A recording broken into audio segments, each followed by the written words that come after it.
Olá, coluna de sábado, sempre em vídeo. Hoje eu vou bater um papo com vocês para explicar como é que está aquela situação de aumento de números de deputados federais, que inclusive pode ter efeito cascata e aumentar o número de deputados estaduais, o que mexe com a política no país todo, inclusive na política municipal, já que a princípio serão mais vagas para deputados estaduais no próximo pleito.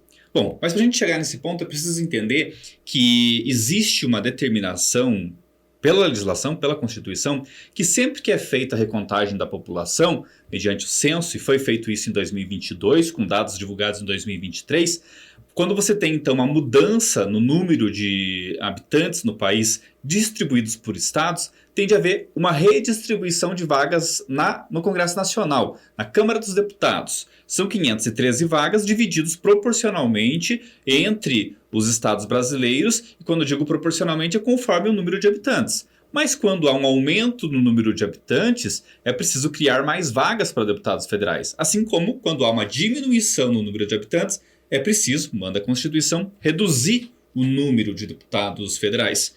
E o Supremo Tribunal Federal ficou esperando que o Congresso fizesse isso, o Congresso não fez ainda. No começo desse ano, então, mandou um ultimato para o Congresso que resolvesse essa questão, porque ela precisa ser resolvida, senão o TSE faria isso, faria essa redistribuição. Pois bem, o que o Congresso fez? O Congresso foi lá e votou um projeto de lei que não reduz o número de deputados federais de nenhum estado, só aumenta. Dessa forma, então, foram criadas exatamente 18 vagas, e foi de 513 para 531 o número de deputados federais no Congresso Nacional. Ou seja, ninguém vai perder nada, só vai ganhar aqueles estados, só vão ganhar aqueles estados que de fato aumentaram o número da população. E aí é que entra Santa Catarina como, ao lado do Pará, os dois únicos estados capazes de fazer mais 4 deputados, porque aumentou a sua população a ponto de ter, então, mais deputados federais lá no Congresso Nacional. Ou seja, pela legislação, né, independente desse projeto de lei que foi aprovado no Congresso Nacional, mas que também reafirma essa condição, Santa Catarina e Pará podem abrir mais 4 vagas para deputados federais já no próximo pleito.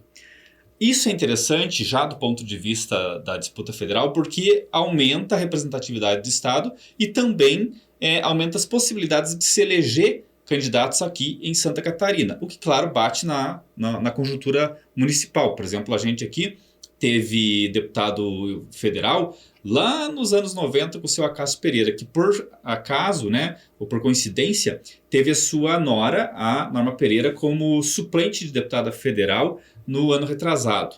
Ela foi candidata a deputada federal lá no pleito de 2022, mas acabou perdendo. Mas oficialmente é desde os anos 90 que a gente não tem um representante lá. Falo não só de Canoinhas, mas de todo o Planalto Norte. Mas mais interessante ainda disso, e que deve atiçar bastante os políticos locais, é que, pela legislação também, com o aumento de 4 deputados federais lá em Brasília, automaticamente a Assembleia Legislativa aqui do Estado tem mais 4 deputados estaduais no próximo pleito. Ou seja, vai de 40, dos atuais 40 para 44.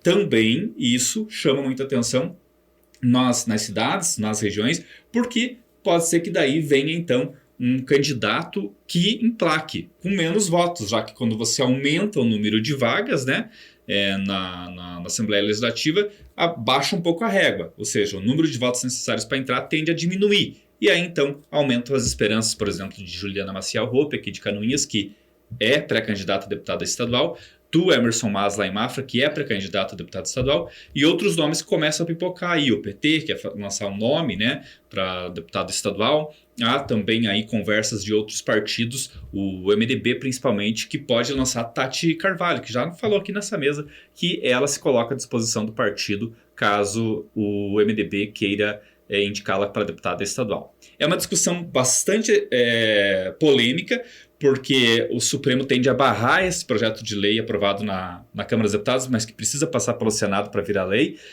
que aumentou, né, o número de deputados sem reduzir o número nos estados que perderam vagas. De qualquer forma, valendo esse projeto de lei que foi aprovado no Congresso Nacional, aumentando o número de deputados federais, mas não reduzindo o número daqueles estados que reduziu a população, ou valendo que já está na legislação que prevê que estados que aumentaram a população tem que aumentar o número de deputados federais, Santa Catarina vai ter um aumento de 16 para 20 deputados federais, com a possibilidade de aumentar o número de deputados estaduais de 40 para 44, o que mexe com toda a conjuntura política nacional e estadual e local também.